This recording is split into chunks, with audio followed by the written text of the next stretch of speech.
Well, hello everyone, welcome to another video. I am Morr'gán Rowlings, and this video I wanted to basically describe the different subgenres within the genre, so to speak. Different types of goth and what makes it that individual style. We'll talk about the original style, punk rock, whatever you want to call it. Emphasizing on long hair, but styled, so it's a great big old poof. Somewhat like a afro, but not the curl, more sticking out. Like you stuck your fingers in an electrical outlet and your hair went all crazy. Sometimes, not always, having the eye makeup. Actually, it's not very common in the sub-genre. Usually pale complexion, sunglasses, black clothing, but more emphasized on like black leather biker jacket, you know, the almost like the black biker type look, but very rarely with ever any facial hair.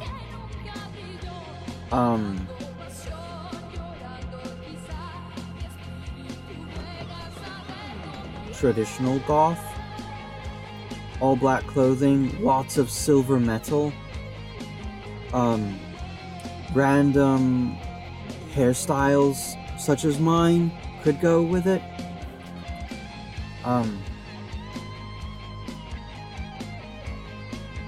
Of course, the eye makeup, sometimes black lipstick, mostly with women, sometimes with men. I've done it a few times. I've painted my nails black a few times. Every once in a while you'll find somebody who grows their nails out, and generally having boots with buckles or chains on them. Sometimes they just wear shoes, sometimes baggy pants, sometimes rather fitted trousering. Vampire goth, always my favorite. Emphasizing on black and red clothing. Sometimes you'll find something else, some other color, but it's generally black and red. Occasionally you'll get the white, lacy, frilly shirt. Sometimes that's black. Most invariably, eye makeup, white skin, sometimes red around the eyes. Black hair, but various colors as well. Always the fangs, always interesting jewelry. Crosses, generally upside down, in silver. The long nails is very, very, very common in this subgenre. Usually insanely long nails. Sometimes makeup blood around the mouth, but not always. You'll get different kinds of vampires, whether it's the more Victorian style, in which case they would generally have a Victorian jacket, usually black, sometimes red, sometimes gray, but the gray is rather here and thereabout.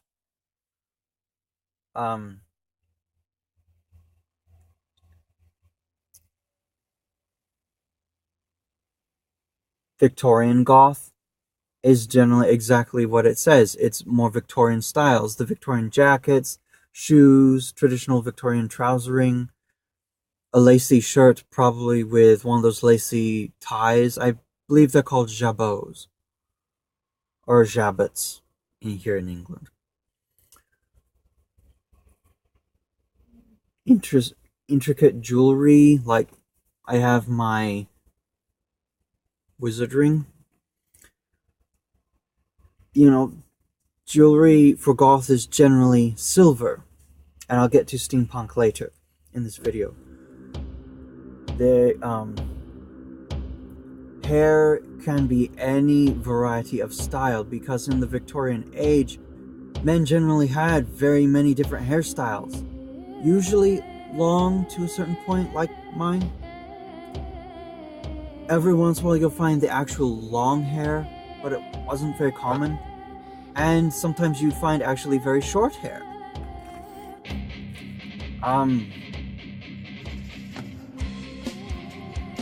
Pagan goth. Okay, this is a very interesting style because it involves a lot of, like, sometimes wearing feathers in your hair, shaving pieces of your head, wearing intricate facial hair if you're a man. They would wear generally black, usually gloves like I'm wearing. They could wear any variety of trousering.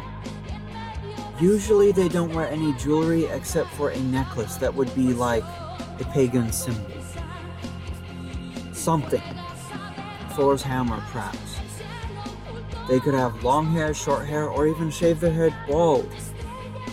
It incorporates a lot of Native American traditions and styles in their style while wearing everything black. They might dye their hair black, but wear facial hair that's a natural color, like blonde or something, that is an extreme contrast, but it goes with the look. Medieval goth. This is something you see mostly on women. Morticia from the Addams Family did a lot of the pagan goth. It emphasizes on perhaps the long, billowy sleeves, black gown with perhaps like an undergown of green or blue or purple or something. Not usually red because that's a more vampire look.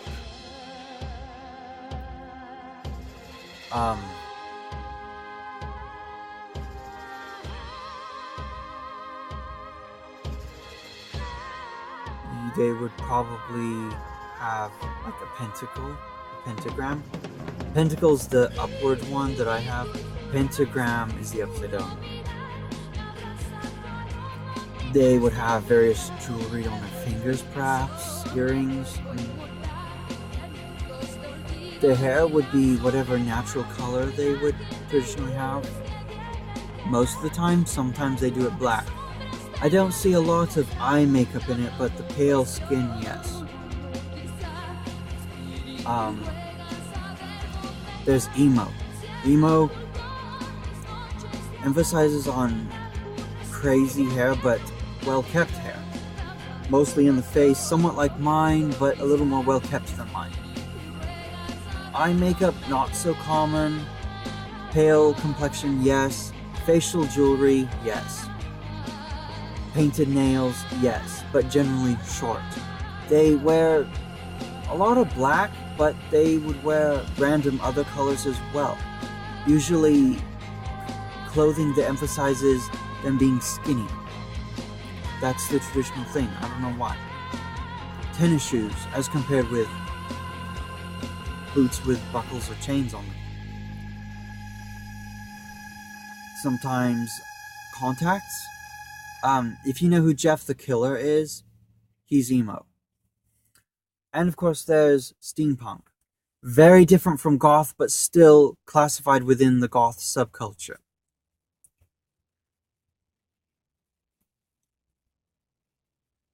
As you would say, goth emphasizes on black clothing and silver jewelry. Steampunk emphasizes on brown clothing and gold jewelry.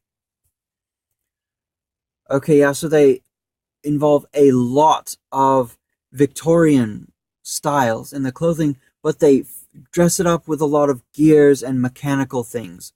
All these mechanical devices that are absolutely ingenious in the way they look.